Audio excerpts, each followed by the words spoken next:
things rendered in real life, this is it. You can walk as far as you want. You can go anywhere you want. This is Google. Yeah, and these things don't exist. This is just AI artificially creating a 3D world, but it gets better, boys. Yeah.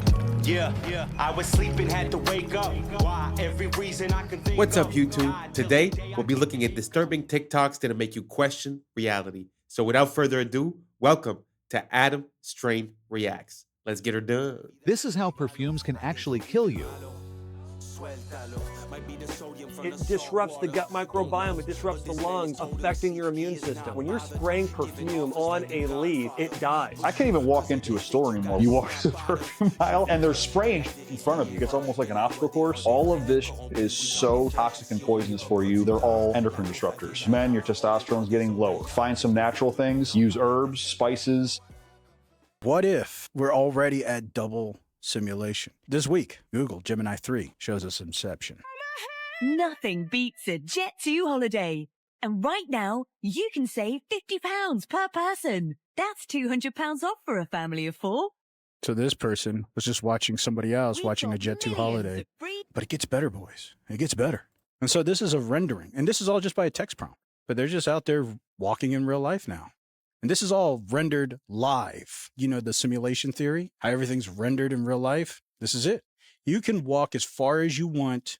You can go anywhere you want. This is Google. Yeah, and these things don't exist. This is just AI artificially creating a 3D world, but it gets better, boys. Genie 3 has real-time interactivity, meaning that the environment reacts to your movements and actions. You're not walking through a pre-built simulation. Everything you see here is being generated live as you explore it. And Genie 3 enables promptable events, so you can add new events into your world on the fly. Something like another person, or transportation. Live. Oh, you just type it in and it shows up. Or even something totally unexpected. You can generate worlds with distinct geographies, historical settings, fictional environments, and even other characters. Worlds can help with embodied research, training robotic agents before working in the real world. We're excited to see how Genie 3's world simulation. Wow. I mean, in my mind, that's a game changer intensely. Because imagine if what you render, you could interact with it and that it auto-generates. That means you could sort of live in, you know, like your GTA type of map, right? So you live within that map, because I always had a hard time to understand how they would get everyone into the metaverse. Basically, you know, because the whole shift, like if you look at the investments towards Facebook and all that, was put towards the metaverse quite a while ago, and I had a hard time to imagine how they could get us all to go live in this simulated reality, because we're already sharing a space in this world, right? But this little advancement makes me see the whole potential of it, because while you could live in a Lord of the Rings type of universe, GTA map, you know, or someone lives actually in the GTA map, or someone else lives in Thailand or whatever, it could be anywhere. And at the end of the day, they could just make a place where people have a common ground to meet, and that would be the metaverse. And then it seems kind of plausible. You know, when people are having a bad deal or having a hard time making ends meet, so why not live in the digital world? I don't know if you guys seen the movie Ready Player One. I think that's sort of like a prototype of the idea that's going to be rendered. And we all see that, you know, in the past couple of years, it's like our money's worth less. If it just feels like, you know, all the faith in the systems has eroded. The media no longer medias. The food no longer foods. The math ain't mathin'. I don't know if you guys get it, but I mean, it just seems like everything not only doesn't serve its purpose, but actually serves its opposite purpose. So anyways, all that to say that this invention is pretty breathtaking. The fact that you create an environment that auto-generates afterwards means you could spend the whole day inside of one prompt and then just adding in elements and stuff. Crazy potential. If you guys see any other ideas, any potential like that, or any other groundbreaking advancements in the AI space, let me know down below. I'm always down to check it out. Let's keep on rocking.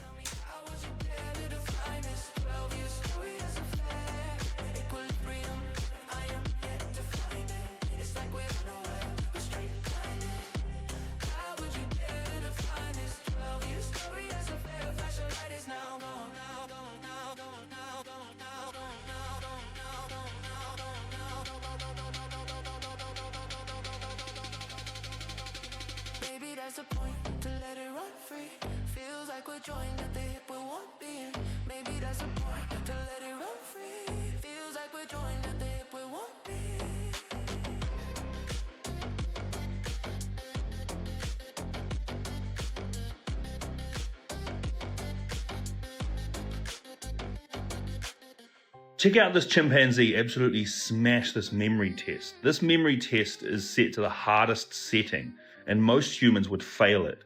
95% of humans fail this test, but this chimpanzee seems to smash through each set of 9. What it does is it shows up 9 numbers, 1 through to 9 most of the time, or sometimes doubles up numbers, and you're supposed to go through an order of lowest to highest, and this chimpanzee is absolutely smashing it. Wow. I wouldn't have gotten that. Would you have gotten those? I was looking at the screen, I was like, nah, way too quick. Isn't that crazy though, how we underestimate, animals and their intelligence? I mean, it might not be the same type of intelligence, but I've heard similar things when it comes to dolphins, whales, elephants, bigger animals. They have these capabilities that are very, very impressive. If you guys have any other example, let me know down below. Let's keep on rocking.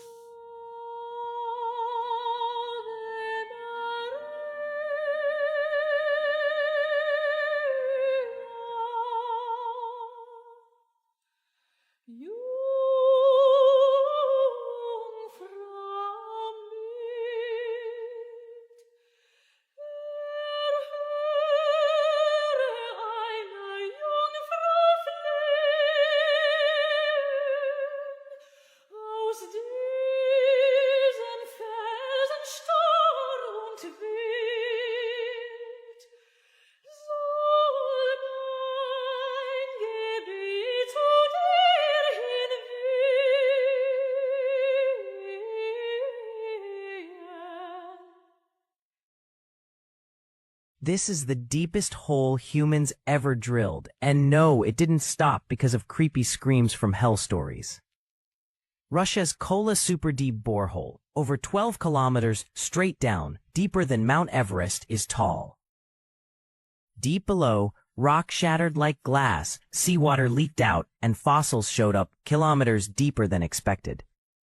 At just 12 kilometers deep, it hit 180 degrees Celsius, nearly double what scientists expected at that depth. Rock flowed like hot plastic, crushing drill bits, jamming tools, and snapping steel supports faster than engineers could even get new equipment in the ground. In the end, Kola stalled. Warped rock, failing gear, and shrinking budgets killed it, after drilling only 0.2% of the way to Earth's core. I don't know. I've heard about this story a long time ago, and it really pushes me to wonder, what do we know about our world? Because they say that, we live under gravity and that the source of gravity is the core and this and that. But like you said, we didn't even dig to 0.2 of the Earth. So we don't, we speculate. So it's not, I don't know. To me, the science isn't settled. So when I see stuff like that, it makes me remember how much we're missing to discover this world completely, Anyways, just a thought. Let me know what you guys think down below. Let's keep on rocking.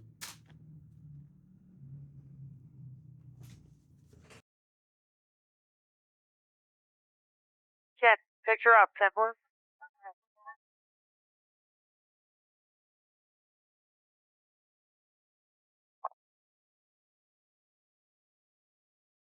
Okay, I'm gonna flip to infrared because the smoke isn't bothering the infrared, okay? We want to just back off, take a look at the impact area, see what areas are hot on either side. The sacred cubit was found in the pyramid at Giza, the Great Pyramid, and it's found as a unit of measure and a yardstick in many areas of the ancient world.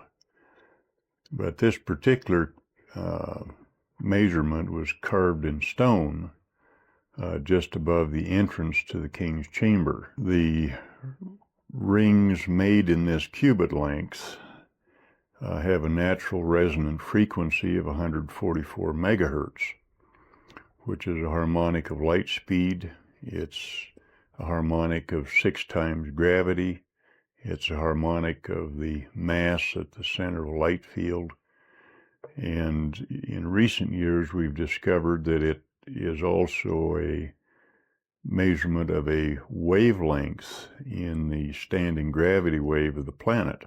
The reason why we call traders turncoats is because mercenaries used to wear military coats with reversible linings that matched the color of the enemy's coat. So if they were losing, they could just turn it inside out and switch sides. And we call awards trophies because Greek soldiers used to raise the enemy's armor up on a wooden pole called a tropaion when they won a battle. And modern trophies still follow a very similar silhouette and design. The Emmy was originally called the Emmy Award after the imaging tube inside of old school TV cameras. But since the award had a very feminine design to it, people started calling it Emmy instead. The word groovy comes from the way that record players are designed so that the music plays smoothly if the needle runs along the grooves of the disc. So if the music was good, it was groovy. And lefties are called southpaws because baseball fields are designed so that the batters are facing towards the east to keep the sun out of their eyes during the afternoon, and the pitchers are facing west with their left arm pointing south. So a lefty would be a southpaw. We call them motels because they're hotels that are designed around car travel. They'll have rooms that directly face the parking lot and a roadside location. So it's a combination of the words motor and hotel. And a word that's formed by combining two words like motel is called a portmanteau, and we call it that because a portmanteau is a piece of luggage that splits open into two equal compartments.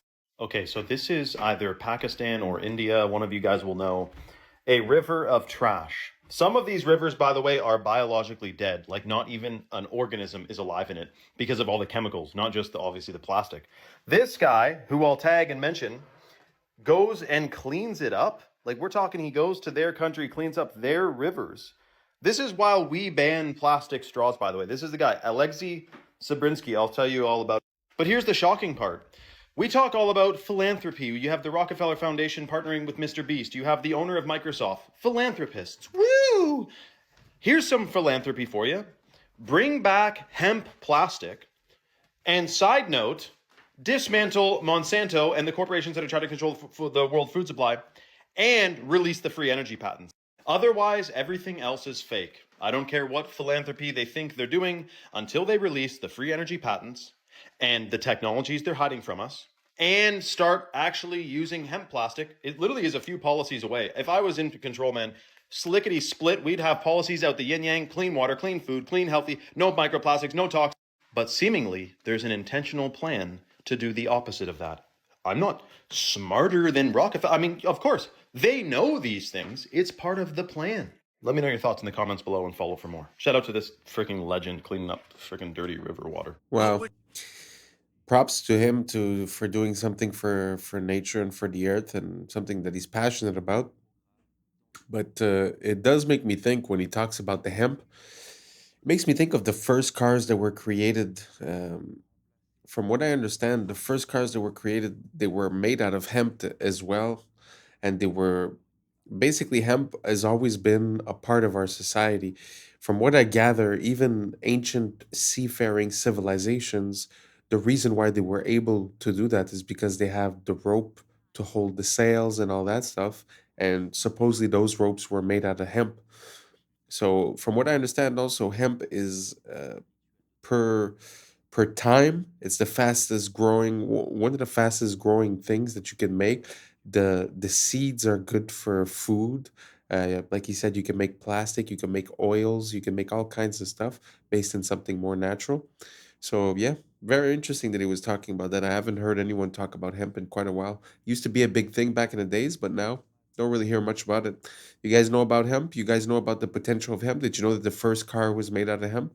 Could also run on other things than gasoline? Let me know down below, and let's keep on rocking. Charlie Kirk say to us today? I'm fine because my soul is secure in Christ. La voix d'un homme remplacé par un programme dans une église. On se croirait dans un film dystopique. A computer can take what really mattered to a man. Le plan est sous nos yeux, remplacer l'humain par la machine. C'est ça le vrai turning point.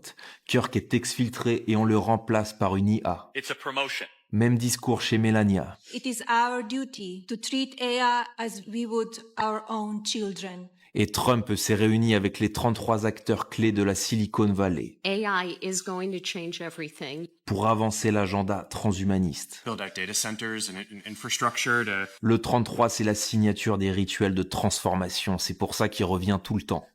Et l'épisode 330 de South Park fait référence à Kirk, avant le tir. What is a woman? What is a woman?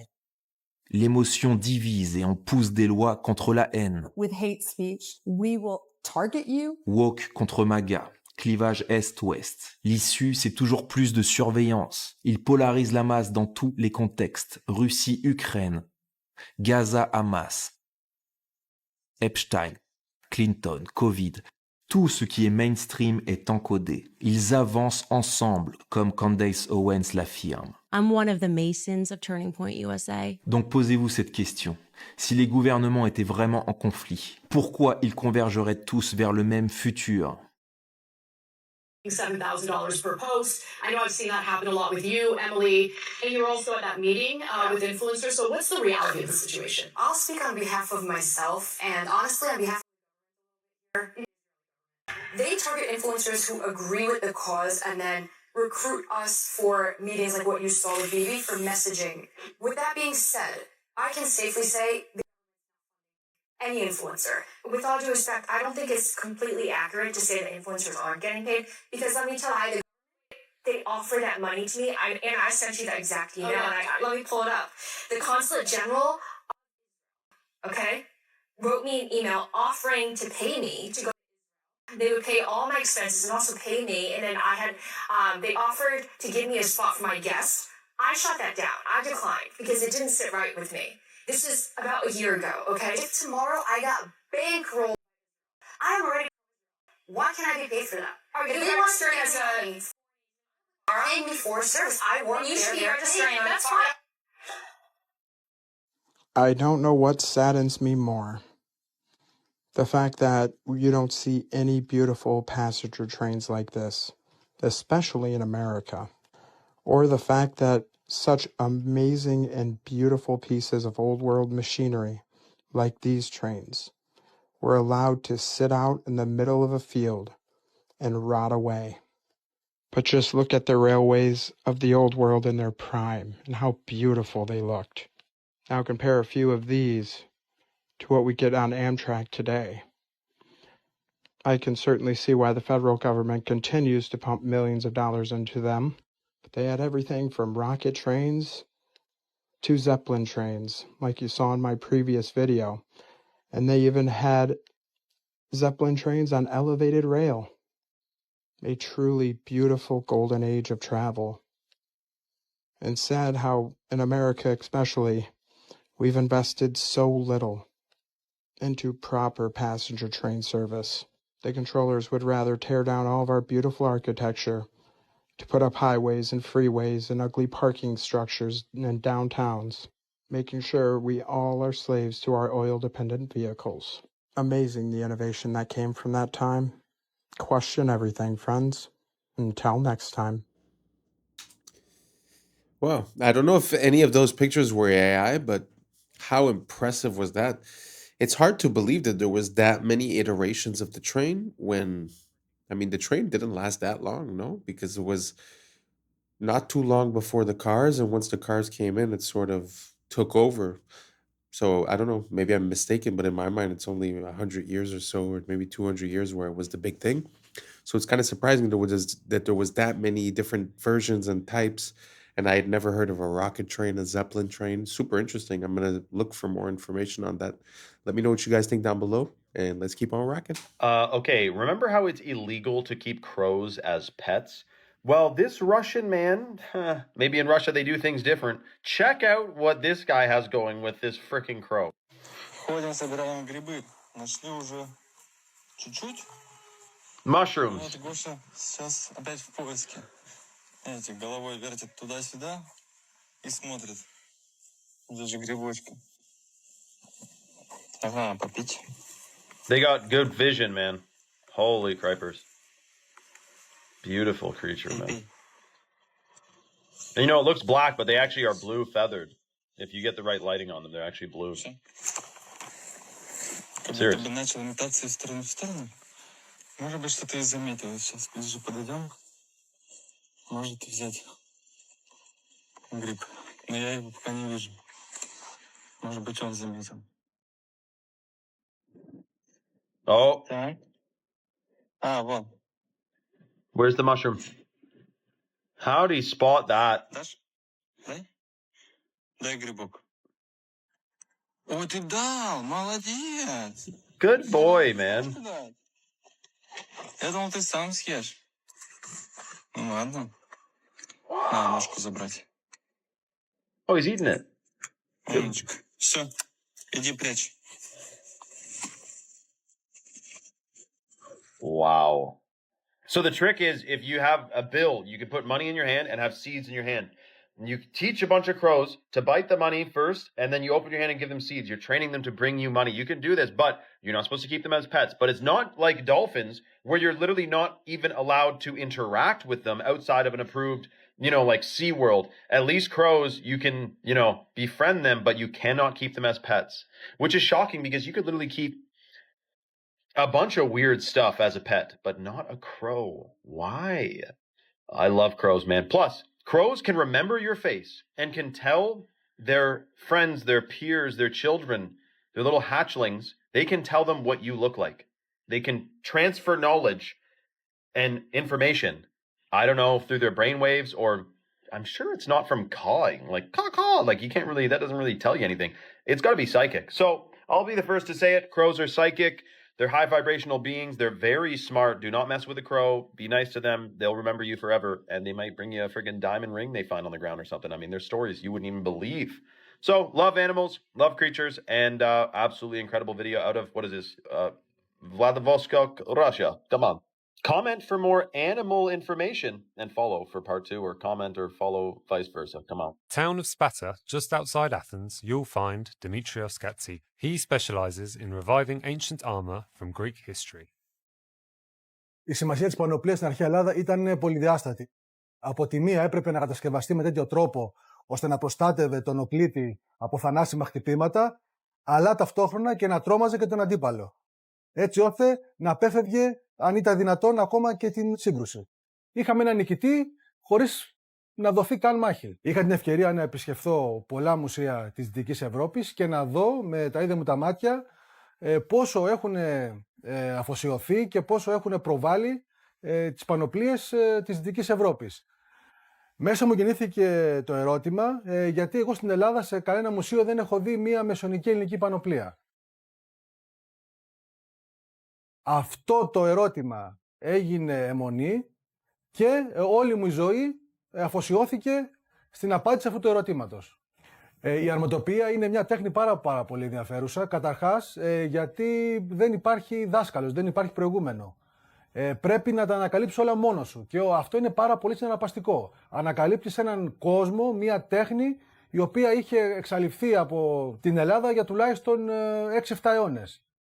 Έπρεπε να μελετήσω τα γάλματα, μινιατούρες, ζωγραφιές, αγγεία, ό,τι έχει να κάνει με τέχνη, στην οποία έχουν αποδοθεί πανοπλίες. Όσον αφορά την ιστορική πιστότητα των έργων μου, όταν αυτά βασίζονται σε ατόφια αρχαιολογικά ευρήματα, είναι πάρα πολύ ψηλή. Στις περιπτώσεις που τα υπάρχοντα αρχαιολογικά ευρήματα δεν είναι επαρκείς, τότε χρησιμοποιώ τις δικές μου γνώσεις και τη δική μου εμπειρία, έτσι ώστε να μπορέσω να καλύψω αυτά τα κενά. Το πρώτο στάδιο είναι η σχεδίασή της. Και σε δεύτερο στάδιο είναι η υλοποίησή της με μέταλλα και με δέρματα. Όταν επιλέγω υλικά, κοιτάω πρωτίστως να είναι όσο πιο πρωτόγωνα γίνεται. Η βασικότερη μέθοδος αρματοποιίας είναι η ενθερμό σφυριλάτηση. Η ενθερμό σφυριλάτηση σημαίνει ότι πυρώνουμε τα μεταλλικά στοιχεία και στη συνέχεια τα σφυριλατούμε έτσι ώστε να πάρουν την επιθυμητή φόρμα.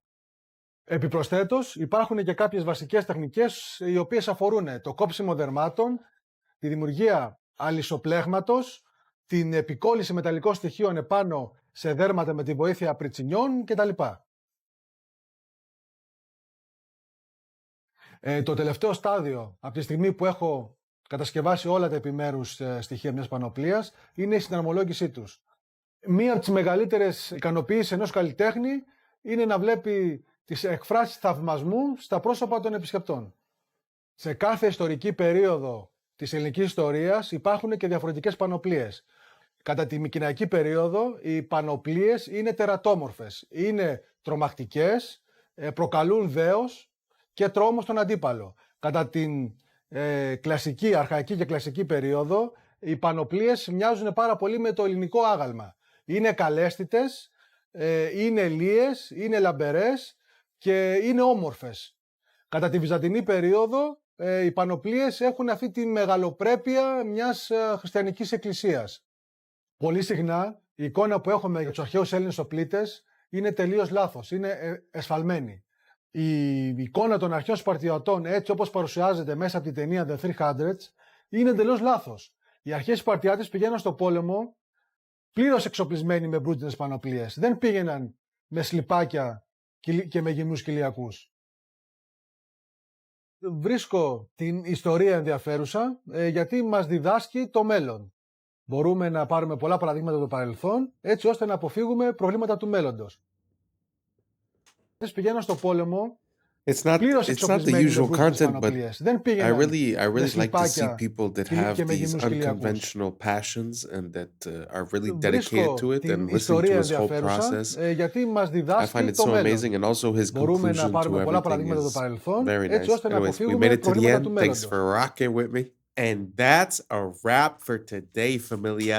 Whether you're tuning in with the sunrise or you're posted up after midnight, I appreciate your time, your energy, your curiosity. And don't forget, this isn't about truth or fiction. This is about perspective. If this sparks a thought, a laugh, a deeper question, then we did our job. So drop your thoughts in the comments, keep the convo alive, like, subscribe, and hit that bell if you're riding a wave, because we're just getting started. Until next time, stay grounded, stay weird, stay critical. I'm Adam Strain, and this has been Adam Strain Reacts. Peace! Now it's time for us to link up. Really think we on the brink up. Making a change from living this strange.